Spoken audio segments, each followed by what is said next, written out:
दोस्तों, धर्म हमें जीने का तरीका सिखाता है। धर्म हमें अच्छे और बुरे के बीच में भेद करना सिखाता है। धर्म हमें दूसरे की मदद करना सिखाता है, शांति सिखाता है, प्रेम भाव सिखाता है। मगर जब इंसानियत की पे सवाल खड़ा होता है, तब यही धर्म हमें बताता है कि हमें क्या करना चाहिए। इंसानियत और धर्म का एक ऐसा ही त्योहार है मुहर्रम। शरीर पे काले कपड़े पहने और सर पे काली पट्टी बांधे लोग जब सड़कों पे उतरते हैं और मातम मनाते हैं, तो आखिर क्या है मुहर्रम? आइए जानते हैं इस पूरे वीडियो में। अगर हम बात करें, मुहर्रम इस्लामिक कैलेंडर का पहला महीना बोला जाता है। जैसे अगर हम बात करें, आपका इंग्लिश कैलेंडर होता है जिसे हम ग्रेगोरियन कैलेंडर कहते हैं, वैसे अगर हम बात करें इस्लामिक कैलेंडर की, तो इस्लामिक कैलेंडर की शुरुआत मुहर्रम से होती है। ये पहला महीना होता है इस्लामिक कैलेंडर का। दैट मीन्स यूं कहें तो हम ये इस्लाम में न्यू ईयर सेलिब्रेट किया जाता है। हाँ, तो हम सबसे पहले चलते हैं किस पे? सबसे पहले हम चलते हैं थोड़ा इस्लाम के इतिहास पे। अगर हम बात करें प्रोफेट मोहम्मद का जन्म, हम देखें तो 570 एडी में हुआ। अब प्रोफेट मोहम्मद का जन्म 570 एडी में हुआ था और उनकी डेथ अगर हम बात करें 632 एडी में हुई। और प्रोफेट मोहम्मद की जब डेथ हुई, पैगंबर मोहम्मद की जब डेथ हुई, तो पैगंबर मोहम्मद की डेथ के बाद अगर हम बात करें तो अब मुस्लिम जगत को कौन चलाएगा, मुस्लिम जगत किसकी बात मानेगा, इस पे लेकर सवाल खड़ा हो गया। अगर हम बात करें, प्रोफेट मोहम्मद ने अपने आप को आखिरी पैगंबर डिक्लेयर किया था। दैट मींस आखिरी मैसेंजर ऑफ गॉड डिक्लेयर किया था। उनके बाद कोई भी मैसेंजर नहीं होगा, पैगंबर नहीं होगा। तो जाहिर सी बात है, प्रोफेट मोहम्मद के मरने के बाद इस्लाम को रन करने की जिम्मेदारी किस पे आई? कैलिफ पे आई। किस पे आई? कैलिफ पे आई, जिसे हम खलीफा कहते हैं। खलीफा कहते हैं हिंदी। अगर हम बात करें, यहाँ पे दो लोग खड़े हुए इस गद्दी के लिए, खलीफा की गद्दी के लिए, जो पोस्ट बनी, जो इस्लामी जगत को लीड करेगा। इसमें दो नाम हमारे सामने आए। एक नाम था अबू बकर और दूसरा नाम था, अगर हम बात करें, अली। अबू बकर की अगर हम बात करें, बहुत सारे इस्लामिक लोग अबू बकर के सपोर्ट में थे और बहुत सारे लोग अली के सपोर्ट में। कुछ लोगों का कहना था कि अली असली उत्तराधिकारी हैं प्रोफेट मोहम्मद के, क्योंकि अगर हम बात करें, अली प्रोफेट मोहम्मद के चचेरे भाई भी थे, और अगर हम चचेरे भाई के लड़के भी थे, और साथ ही साथ अगर हम बात करें तो प्रोफेट मोहम्मद की लड़की की जो शादी है वो भी अली के साथ हुई थी। दैट मींस कहें हम तो प्रोफेट मोहम्मद के दामाद भी थे अली। तो इस तरीके से अगर हम बात करें, अगर आप फैमिली स्ट्रक्चर को देखें, उसके हिसाब से इस्लाम के लोग कह रहे थे अली असली दावेदार है खलीफा। मगर कुछ लोगों का कहना था अबू बकर असली दावेदार है, क्योंकि इनका कहना था कि फैमिली स्ट्रक्चर पे नहीं जाना है हमको। जो अच्छा दावेदार है, जो इस्लाम की कमान संभाल सके, उसे बनाना चाहिए। तो अबू बकर को लोग सपोर्ट कर रहे थे। अबू बकर अगर हम बात करें, ये भी प्रोफेट मोहम्मद से जुड़े हुए थे। इनकी जो लड़की थी आयशा, आयशा की भी शादी प्रोफेट मोहम्मद के साथ करवाई गई थी। दैट मींस अबू बकर रिश्ते में ससुर लगे। इसके प्रोफेट मोहम्मद के ससुर लगते थे।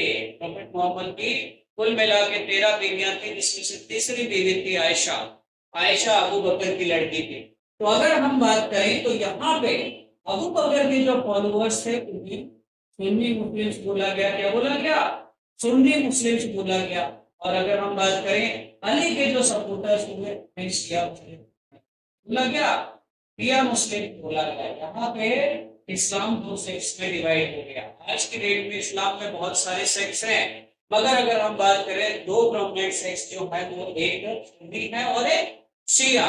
शियाओं की पॉपुलेशन अगर हम बात करें, वर्ल्ड ओवर बहुत कम था। अगर हम बात करें शिया डोमिनेटेड जो कंट्रीज हैं उसमें ईरान, इराक, बहरीन, अजरबैजान जैसी कंट्रीज शामिल हैं और लेबनान।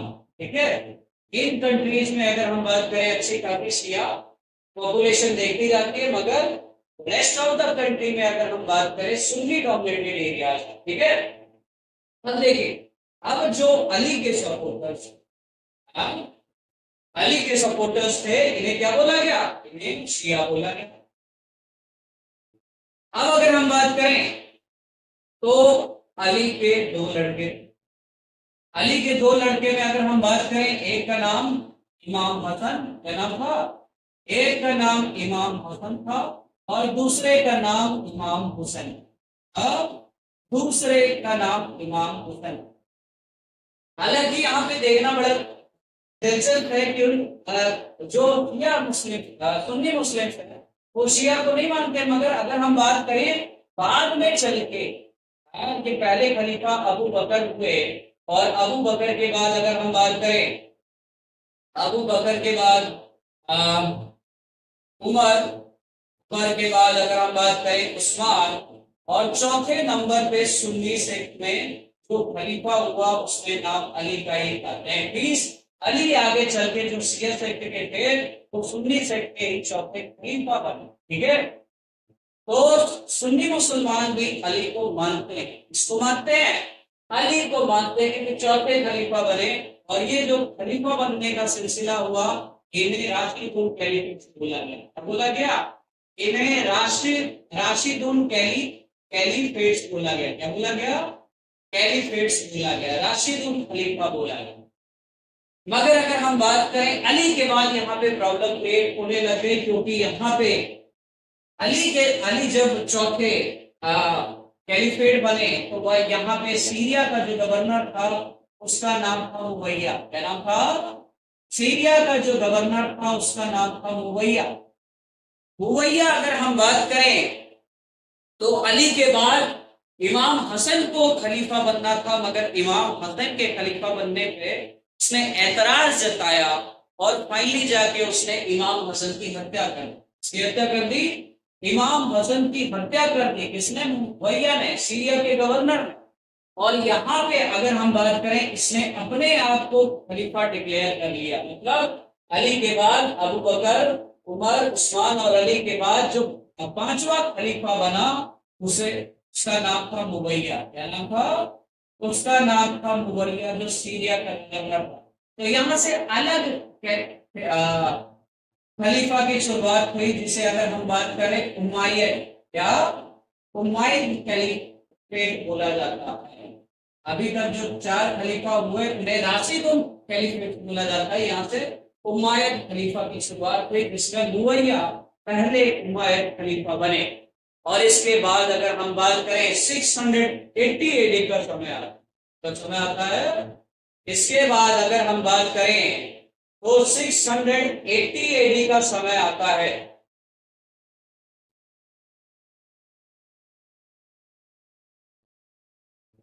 680 एडी का समय आता है। और अगर हम बात करें 680 एडी में मुवैया, अगर हम बात करें इस्लामिक परंपराओं के खिलाफ जाते थे।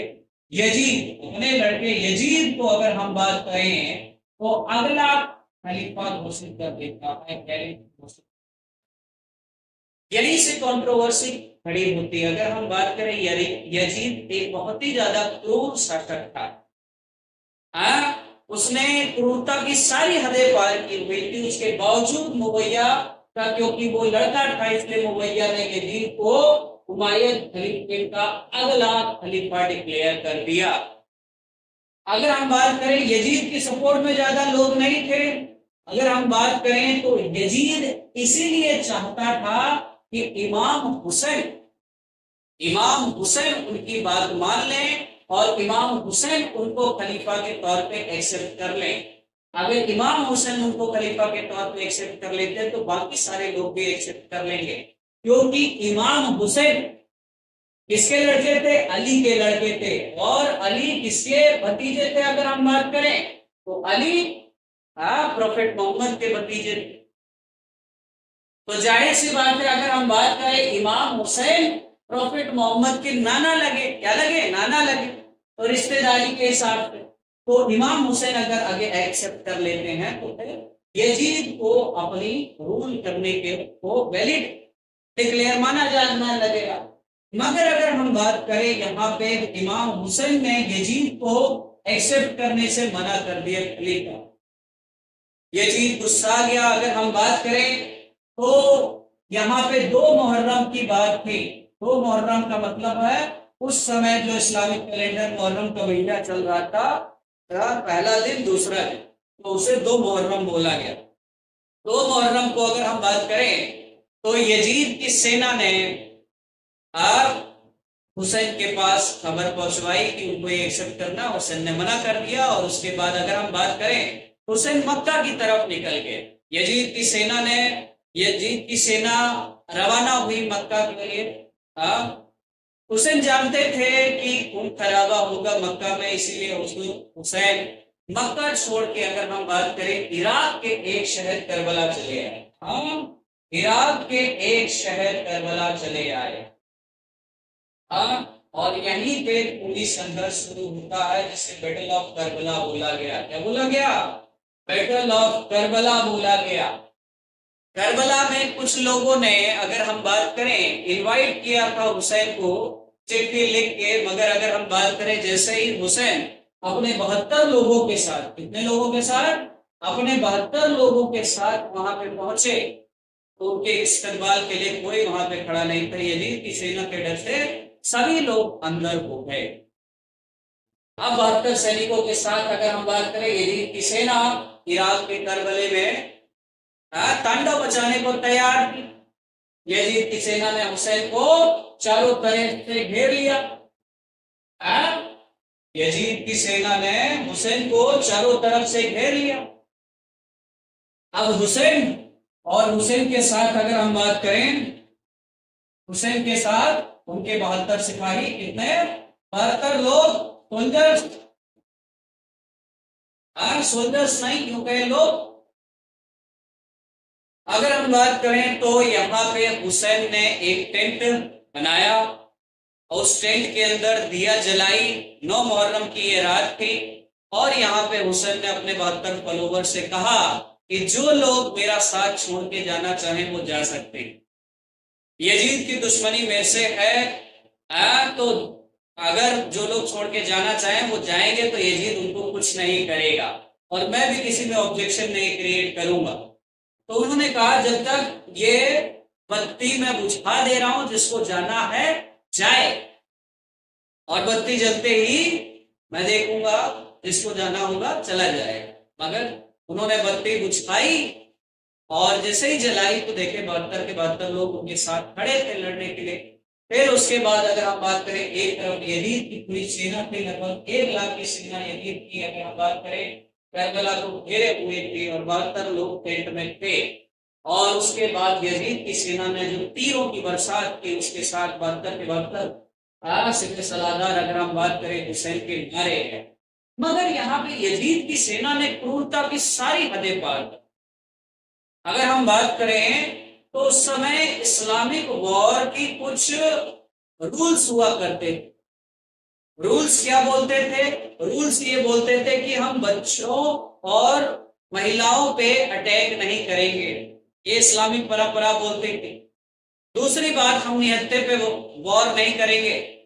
तीसरी बात, अगर हम बात करें, युद्ध हो चाहे कितने भी युद्ध हो, मगर युद्ध के केस में अगर हम बात करें किसी का पानी नहीं रोका जाएगा।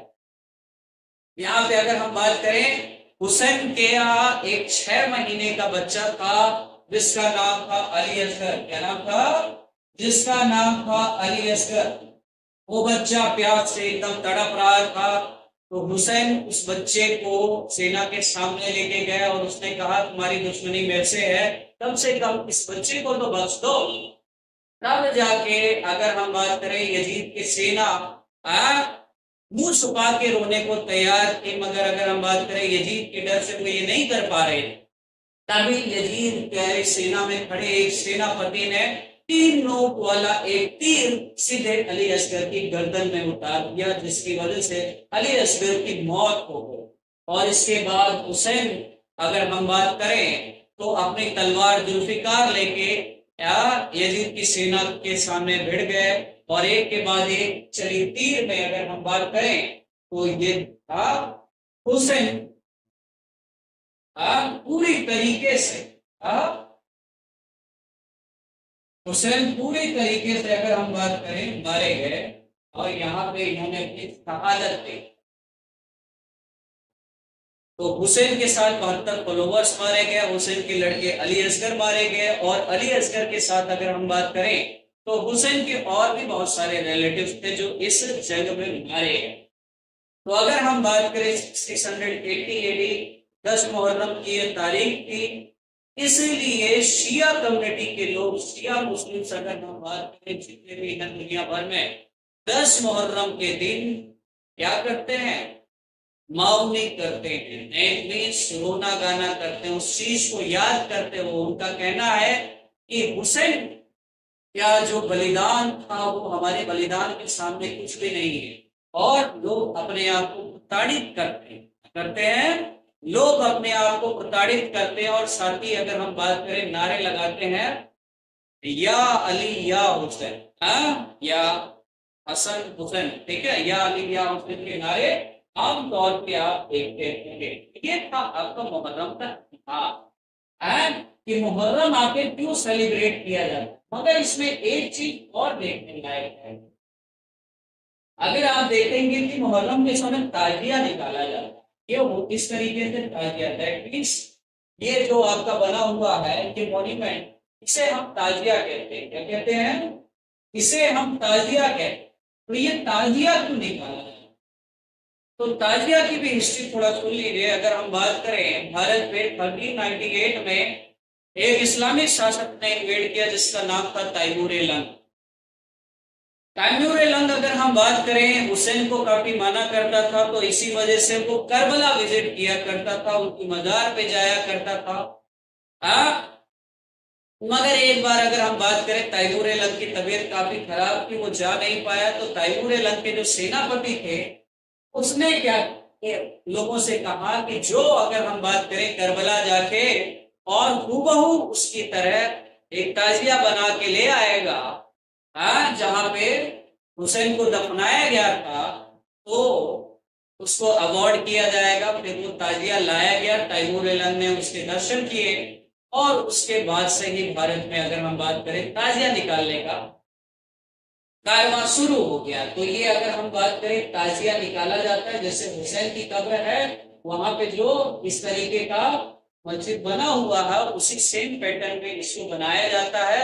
और भारत के हर शहर में अगर हम बात करें करबला नामक एक शहर बसाया जाता है, करबला नामक एक जगह रखी जाती है जहां पे जाके इस ताजिया को विसर्जित कर दिया जाता है। जैसे गणेश जी होते हैं, गणेश जी को जब भी पूरा हो जाता है टाइम, उसके बाद जाके पानी में विसर्जित कर देते हैं। इसी तरीके से इस ताजिया को हर शहर में एक करबला नामक जगह होती है, वहां पे जाके विसर्जित कर दिया जाता है। ठीक है, तो ये अगर हम बात करें ये था ताजिया। हम बात करते हैं कि भारत में मुहर्रम कैसे पहुंचा, क्योंकि अगर हम बात करें भारत में ज्यादातर सुन्नी मुस्लिम्स रहते हैं। अगर हम बात करें तो मध्यकालीन भारत की अगर हम बात करें, मध्यकालीन भारत में दिल्ली सल्तनत से अगर हम बात करें मुस्लिम आक्रमणकारी आना शुरू करते हैं भारत में, तो दिल्ली सल्तनत में जितने भी रूलर्स थे वो अगर हम बात करें तो सुन्नी मुसलमान थे। उसके बाद जो मुगल्स आए, मुगल्स भी पूरे सुन्नी मुसलमान थे, तो इनका मुहर्रम से कुछ लेना देना नहीं। ये अगर हम बात करें मुहर्रम के दिन कुछ और सेलिब्रेट करते हैं, क्योंकि 10 मुहर्रम के दिन बहुत सारी घटनाएं घटी थी, हम उसको सेपरेट वीडियो लेक्चर में देखेंगे। ठीक है, मगर अगर हम बात करें तो यहाँ पे दिल्ली सल्तनत में सारे सुन्नी रूलर्स हुआ करते थे, कोई दिक्कत नहीं थी। फिरोज शाह तुगलक ने, एटलीस्ट तुगलक डायनेस्टी का जो रूलर था, उसने शियाज को पनिश करने की बात की थी, क्योंकि उसका कहना था शिया इस्लाम के मूल प्रिंसिपल से भटक गए। भारत में मुहर्रम की पूरी शुरुआत होती है 1514 जब अगर हम बात करें चौसा के युद्ध में और बिलग्राम के युद्ध में हारने के बाद, शेरशाह सूरी से हारने के बाद मुगल बादशाह हुमायूं पर्शिया की तरफ निकलता। पर्शिया अगर हम बात करें ईरान को कहते हैं, और ईरान मैंने कहा शिया डोमिनेटेड कंट्री, शिया इस्लाम के लोग, शिया रिपब्लिक ऑफ इस्लाम वो कंट्री कहलाती। तो भाई उसके भाई कामरान ने भी उसको धोखा दे दिया था, तो फाइनली जाके उसने ईरान के रूलर शाह तमाश से मदद मांगी थी कि भैया मुझे मुगल गद्दी पे वापस बैठना है, शेरशाह सूरी को हराना है, तो आप मुझे कुछ सैनिकों का दे दीजिए सपोर्ट के लिए। तो शाह तमाश ने 14,000 सैनिक दिए थे हुमायूं को, मगर शर्त क्या थी? 3 शर्त थी, जिसमें एक सबसे बड़ी शर्त थी कि जब आप मुगलिया गद्दी पे वापस बैठ जाओगे, आगरा और दिल्ली के तख्त पे काबिज हो जाओगे, तो भारत में शिया सेक्ट ऑफ इस्लाम को आप क्या करोगे? इसका प्रचार और प्रसार करो। जबकि हुमायूं खुद सुनने था। तो हुमायूं ने जब 1555 में वो वापिस आया और मुगलिया गद्दी पे बैठना, तो यहां से शिया सेक्ट ऑफ इस्लाम की शुरुआत। शिया उसके साथ आए पर्शिया से, और यहाँ से मुहर्रम भारत में सेलिब्रेट किया जाना शुरू किया गया। हालांकि इससे पहले अगर हम बात करें, मुगल बादशाह जो अकबर था, उसके समय में भी एक कोटियट था जिसका नाम था काजी नजरुल। काजी नजरुल भी एक शिया सेक्ट ऑफ इस्लाम को फॉलो किया करता था। हाँ, तो उसने भी काफी हद तक शिया कम्युनिटी को के फैलाव में मदद की। हुमायूं के बाद मुहर्रम भारत में सेलिब्रेट किया जाना शुरू किया गया। इसके बाद मुगल बादशाह अकबर आए। अकबर के बाद अकबर में मैंने जैसा कहा काजी नसरुल इस्लाम, वो शिया सेक्ट के, उन्होंने थोड़ा बहुत प्रोटेक्शन दिया। उसके बाद जहांगीर आया। जहांगीर की वाइफ जो नूरजहां थी वो खुद शिया सेक्ट ऑफ इस्लाम को फॉलो करती थी, शिया मुस्लिम थी। उसके बाद शाहजहां की जो बीवी थी मुमताज महल, वो भी खुद शिया मुसलमान थी। उसके बाद औरंगजेब आया और औरंगजेब ने फाइनली 1679-80 में मुहर्रम को बैन किया, क्योंकि औरंगजेब एक कट्टर मुसलमान हुआ करता था और उसने कहा कि शिया सेक्ट के लोग ये मुहर्रम सेलिब्रेट करके कहीं ना कहीं खलल डाल रहे हैं।